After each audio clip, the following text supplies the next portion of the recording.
예, 오늘 본문 요한복음 6장 우리 41절부터 71절 말씀을 중심으로 이 말이 마음에 걸리느냐, 이게 무슨 의미가 하면 말씀이 마음에 걸릴 때가 있다는 거죠.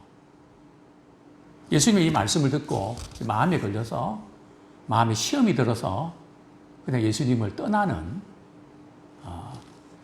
많은 제자들이 떠납니다. 직분자들이 떠납니다. 말씀이 걸려갔고요. 저는 목회하면서 늘 고민할 때가 있습니다. 참 그 영혼을 사랑하고 아끼고, 그래서 때로는 책망하고, 그래서 말씀으로 참 그가 이렇게 회복되고 영적으로 새로워지면 좋겠다 하는 간절한 마음으로, 또 기도하는 마음으로 말씀을 전했는데, 나중에 이렇게 듣자 하니 그 말씀이 걸려서, 그 말씀에 시험 들어서 교회 안 나오겠다 이런 이야기를 들었을 때 참 억장이 무너지는, 주님 어떻게 그럴 수가 있습니까? 하나님 말씀을 전했는데 어떻게 그런 일이 있을 수 있습니까? 제가 오늘 말씀을 준비하고 묵상하면서 예수님도 그러셨구나. 하나님의 아들이신 그분도 그러셨구나. 적게 떠난 것도 아니고요. 많이 떠났습니다. 자, 우리 누가복음 6장 우리 66절 우리 같이 한번 읽겠습니다. 시작. 그때부터 그의 제자 중에서 많은 사람이 떠나가고 다시 그와 함께 다니지 아니하더라. 적은 사람이요, 많은 사람이. 또 그 많은 사람의 구성원이 누굽니까? 제자 중에서. 여기 제자는 예수님의 12제자를 말할까요? 아닙니다. 12제자 말고 예수님 은혜 받고 나 이제 예수님 따라다닐래. 오늘 말하면 직분자라고 할 수 있지 않겠습니까? 교회 오래 다니고 믿음이 좋다고 하는 그런 사람 아닙니까? 그들 중에 많은 사람이 떠나가고 다시는 예수님께 나타나지도 않는다는 거죠. 참 예수님께서 12제자들에게 너희도 가려느냐? 너희도 가려느냐? 참 이때 그 예수님의 심정. 아마 그분만큼은 안 갈 거야. 그분만큼은 교회를 지키고 잘 섬길 거야. 그런데도 그분이 떠날 때 참 그 심정이, 우리 예수님도 제자들에게 하신 말씀, 너희도 가려느냐? 참 이 말씀의 의미가 뭘까? 조금은 알 것 같습니다. 왜 사람들이 예수님의 말씀을 듣고 그게 마음에 걸릴까요? 우리는 어떤 말씀에 마음에 걸리곤 합니까? 지금 예수님을 찾기 위해서 모였던 이 무리들은 그냥 억지로 교회 나온 사람들 아닙니다. 배를 타고요. 예수님 없다 그러니까 저기 갔다가 여기 갔다가 예수님을 사모하는 마음으로 찾았던 그들 아닙니까? 마음이 열려있는 그들 아닙니까? 오병이의 기적을 보고 이분은 메시아다. 그렇게 믿고 싶었던, 아니 또 믿었던 그들이 아닐까요? 그런데 왜 예수님의 그 말씀에 마음이 걸렸을까요? 또 우리는 예수님의 말씀을 듣다가 어떤 대목에서 마음에 걸릴까요? 오늘 그 부분을 통해서 우리가 다시 한번 우리의 신앙의 현주소를 발견하는 우리 저와 우리 모두가 되기를 소원합니다.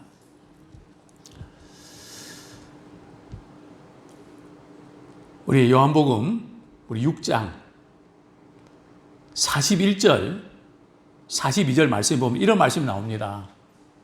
예수님이 자신이 하늘에서 내려온 떡이다. 이 말이 걸린 겁니다. 하늘에서 내려온 떡이란 말은 무슨 뜻인가 하면 하늘에서 내려와서 생명을 주시기 위해서 오셨던 생명의 떡이라는 말씀이거든요. 자신이 하나님이라고 그러니까 어떤 분들은 무슨 이야기할 때에 하나님 이야기를 하면 되게 싫어하는 분도 있습니다. 물론 말끝마다 하나님 붙여갖고 막 그냥 어떤 그 사람의 심정과 그 부분 이해도 못하고 막 그냥 이렇게 공개하는 식으로 막 하나님 이야기를 하는 분도 있죠. 근데 지금 예수님은 그런 거 아니잖아요. 하나님께서 보내신 그 뜻, 그것을 전하기 위해서 오셨는데도 불구하고 듣는 사람들은 그게 싫은 겁니다. 그래서 오늘 본문에서 가장 많이 나오는 단어 중에 하나가 예수님의 말씀을 듣고 수군거렸다. 말씀의 은혜를 받지 못하는 분들의 특징은 수군수군거리는 것을 좋아한다는 거죠. 우리 말씀 한 구절 더 보겠습니다. 우리 43절 같이 읽겠습니다. 시작. 예수께 대답하여 이르시되 너희는 서로 수군거리지 말라. 그러니까 말씀을 믿지 못하기 때문에 말씀을 믿으면 되는데 그 말씀 믿지 못하기 때문에 자기가 이해가 안 되기 때문에 불평불만이 나오고 수군거리게 되는 거죠. 첫 번째 그들이 수군거리는 거는 수군거리는 이유가 뭘까요? 뭐 이런 이유입니다.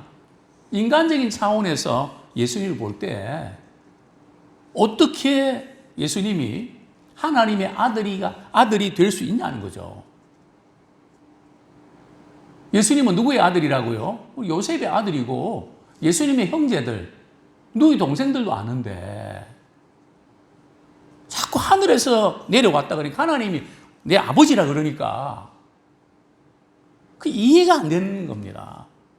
그래서 우리가 사람과의 이런 관계도 너무 이렇게 잘 알면 믿음에 제한을 받을 수 있습니다. 차라리 모르면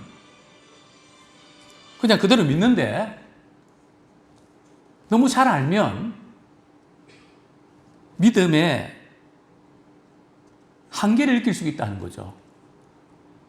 예를 들면 우리 전도폭발에 우리 총무로 계셨던 우리 목사님, 제가 고등학교 때 어떻게 지낸지 알기 때문에 전도폭발 본부에 총무로 갔다 그래서 그 기간이 뭐 신통하겠나. 저 친구가 목사가 돼갖고 그거 갔다는데, 근데 다른 분들은 그 전도폭발 본부를 통해서 또 전도해갖고 많은 분들이 결신자를 얻고 많은 분들이 구원받는다고 주위에서는 막 그렇게 했거든요.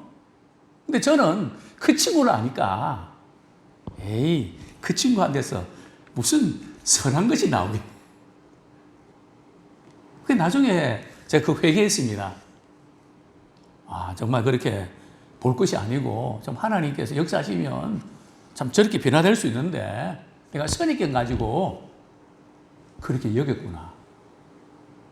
그래서 우리는 잘 안다는 것 때문에 믿음이 정체될 수 있다는 거죠. 예를 들면 교회 생활 오래 하고 말씀을 오래 듣다 보면 늘 새로운 마음으로 사모하는 마음으로 처음 듣는 마음으로 들어야 되는데 다 아는데 뭐 이렇게 생각하니까 그 말씀이 와 닿지를 않는 거거든요. 이게 굉장히 신앙생활에 대해서 굉장히 안 좋은 부분입니다. 즉 인간적인 차원에서 받아들인다는 거죠. 우리 신앙은 육적인 차원이 아니고 영적인 차원에서만 깨달아지는 겁니다. 우리 이걸 놓치시면 안 돼요. 저는 이제 목회하면서 참 그 부분도 고민이 많이 됐습니다. 왜 불신자들은 이 세상에서 좀 고난을 덜 당하는 것 같은데 왜 신자들은 고난을 많이 겪어야 될까? 전 그것이 알고 싶었습니다. 그런데 오늘 이렇게 설교를 준비하면서 우리 박영선 목사님 요한복음 그러니까 그 강해 책을 이렇게 쭉 보면서 그 부분에 대해서 언급을 하셨더라고요. 신자와 불신자의 차이점이 뭔지 아십니까? 불신자는 돌이킬 수 없을 때 그때 깨닫는다는 거죠. 즉 깨닫지를 못하니까 마지막 죽을 때 더 이상 돌이킬 수 없을 때 그때야 깨닫고 죽는다는 거죠. 그러나 신자들은 살아있는 동안에 깨닫기 때문에 또 깨닫게 하시려고 많은 것들을 많은 환난을 경험하게 하신다는 거죠. 아무것도 깨닫지 못하는 사람에게는 고난을 주지 않습니다. 그냥 내버려 두죠. 그러나 사랑하고 아끼는 사람에게는 푸시를 하고 책망도 하고 야단도 치고 그래서 만들어가는 겁니다. 마찬가지로 하나님께서 우리를 만들어 가실 때도 역시 마찬가지죠. 그래서 우리 신자들이 우리는 살아생전에 깨닫고 하나님과의 관계를 회복하면서 영생의 복을 누리는 사람들입니다. 그래서 환난이 많은 겁니다. 예수님께서 그들이 또 수군거리니까 하늘에서 내려왔다 그러니까 그들이 수군거린 것을 보시고 우리 44절에 보면 예수님께 이렇게 말씀하시죠. 나를 보내신 아버지께서 이끌지 아니하시면 아무도 내게 올 수 없으니 오는 그를 내가 마지막 날에 다시 살리리라. 예수님을 따르는 많은 유대인들이 표적이나 기적을 보지 못해서 예수님을 믿지 않는 걸까요? 아닙니다. 많은 능력과 기적이 나타난다고 해서 믿는 게 아니라는 거죠. 정말 세상에서 제일 어려운 것은요, 믿지 않는 사람에게 믿으라고 그냥 이렇게 또 믿기 위해서 도와주는 그게 제일 어렵습니다. 안 믿어지는데 그것을 믿게 하는 그것은 인간적으로는 불가합니다. 예수님께서 이렇게 말씀하십니다. 아버지께서 이끌어 주셔야 됩니다. 하나님께서 이끌어 주셔야 예수님께로 나올 수 있다는 거죠. 뭐 우리의 의지와 노력과 무엇으로 나온 것 같지만 사실은 하나님께서 이끌어 주셨습니다. 성령님을 통해서 우리의 마음을 열어주시고 그분께로 가까이 이끌어 주셨습니다. 저는 그런 기도를 종종 합니다. 하나님, 우리 주변에 사는 우리 아파트 주민들 십자가 내려볼 때, 아파트에서 십자가를 바라볼 때, 저 교회로 한번 가야 되겠다. 하나님, 그 마음이 교회로 갈 수 있도록 이끌어 주십시오. 왜냐하면 하나님이 이끌어 주시면 이전에는 교회 종소리를 듣고도 교회에 나왔습니다. 여러 가지 채널을 통해서도 우리 하나님께서 이끌어 주시면 주님을 영접할 수 있습니다.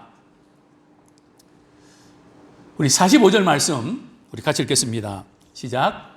선자의 글에 그들이 다 하나님의 가르침을 받으리라 기록되었은즉 아버지께 듣고 배운 사람마다 내게로 오느니라. 여기 선지자의 글은 바로 이사야 54장 13절에 있는 말씀을 인용한 겁니다. 참 하나님께로 이끌림 받은 사람들은 다 하나님의 가르치심을 받는다는 거죠. 그러니까 하나님의 말씀을 사모하고 그 말씀을 깨닫고 이 부분들이 정말 인간의 힘으로 되는 것이 아니라 이것 역시 하나님께 이끌어 주실 때에 그 말씀을 깨닫고 또 가르침을 내 것으로 받아들인 줄로 믿습니다. 자, 우리 46절. 이는 아버지를 본 자가 있다는 것이 아니니라. 오직 하나님에게서 온 자만 아버지를 보았느니라. 아버지를 본 자가 있을까요? 또 하나님께서 온 자가 누굴까요? 예수님 그분만 하나님 아버지를 보았고 그분의 말씀을 들었습니다. 이어서 우리 40절에 보면 예수님은 강조하십니다. 믿는 자는 영생을 가졌나니 나는 생명의 떡이다.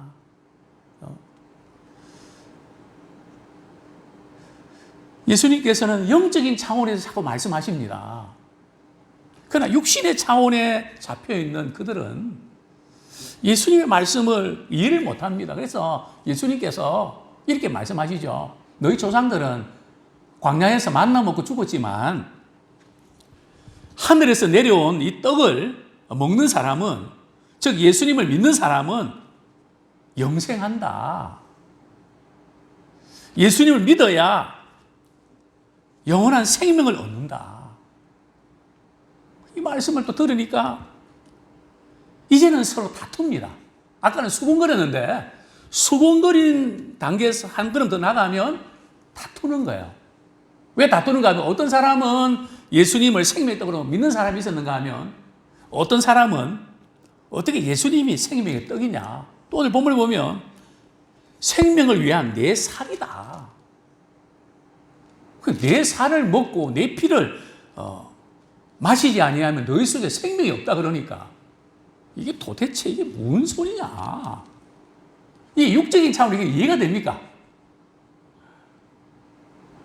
내 살을 먹고 내 피를 마시지 아니하면 53절에 보면 너희 속에 생명이 없다. 즉 예수님의 십자가 사건을 믿고 그분이 우리를 위해서 육체를 내주셨고 생명을 내주셨고 피를 흘려주셔서 그 피를 믿는 자에는 대속의 은혜를 경험하고 영원한 생명을 받습니다. 이것이 오늘날 우리 성찬식 때 늘 듣는 말씀 아닙니까? 우리는 예수님의 살과 피를 먹고 마시는 것이 무슨 의미인지 압니다. 그래서 당시 유대인들 가운데는 대부분 예수님 이 말씀을 이해를 못했습니다. 근데 우리는 어떻게 이해가 됐을까요? 신기하지 않습니까? 그게 바로 하나님의 은혜입니다. 성령님의 역사심이죠. 자, 56절 말씀. 이 영원한 생명을 소유한 자는 어떤 특징이 있는가 하면 56절 같이 읽겠습니다. 시작. 내 살을 먹고 내 피를 마시는 자는 내 안에 거하고 나도 그의 안에 거하니라. 즉 예수님을 믿는 사람은 예수님의 생명을 소유하게 되는데 예수의 생명을 소유한 사람은 예수님 안에 거하고 또 예수님이 우리 안에 거한다는 거죠. 즉 예수님과 연합되어 있다는 겁니다. 믿는 사람 누군가 하면 예수님과 연합되어 있는 사람입니다. 항상 우리는 무슨 일을 할 때에 예수님과 연결시킵니다. 예수님은 어떻게 생각하실까? 물론 내 생각, 내 감정이 앞설 때도 있지만 그래도 예수님은 어떻게 하실까? 예수님의 그 말씀과 예수님의 의도로 우리는 돌아갑니다. 자, 이것이 이 말씀을 예수님께서는 59절에 보면 회당에서 말씀하셨는데요. 자, 이 말씀을 듣고 사람들의 반응은 어떻습니까? 이 말씀이 어렵도다. 그 말씀을 이해 못하고 깨닫지 못하니까 또 어떻게 합니까? 61절 말씀 같이 읽겠습니다. 시작. 예수께서 스스로 제자들 이 말씀에 대하여 수군거리는 줄 아시고 이러시되 이 말이 너에게 걸림이 되느냐. 이 말씀을 깨닫지 못하면 사실 우리 믿음의 사람들은 우리가 목장 모임 가지고 나눌 때 하나님께서 우리에게 주신 말씀을 깨달을 때 참 이번 주에 이 말씀 묵상하면서 이런 은혜 받았습니다. 제가 오늘 말씀을 통해서 설교 말씀을 통해서 참 이 말씀을 깨달았습니다. 우리 이 깨달은 말씀을 나눌 때 마음이 하나가 되고 거기는 예수의 생명이 흐릅니다. 그러나 이것이 없으면 수군거리게 되고 다투게 되고 믿음의 사람끼리 있는 것 자체가 부담이 되는 이게 바로 이제 육적인 모임의 특징입니다. 영적 모임은 정말 그 말씀을 깨달아서 너무너무 좋아합니다. 육은 무익하다는 거죠. 우리 목장과 우리 가정과 우리 교회가 영적 모임 되길 원합니다. 영적 모임이 돼야 살리는단 말이죠. 생명이 있다는 거죠. 육은 무익합니다. 아무쪼록 오늘 말씀을 통해서 우리는 과연 예수님 말씀 가운데 어떤 것이 마음에 걸리냐. 우리 말씀이 마음에 걸릴 때 우리 자신을 돌아보는 기회를 삼기 원합니다. 하나님과 나와의 관계에서 그 말씀이 자꾸 걸리는데 그것이 바로 하나님 앞에서 내가 해결하지 못한 난제가 아닌가, 걸리는 게 아닌가. 우리는 그 부분을 우리 깨닫고 돌이키는 기회로 삼기 원합니다. 그때 우리가 영적으로 성장하고 더욱더 큰 은혜를 경험하는 기회가 될 줄 압니다.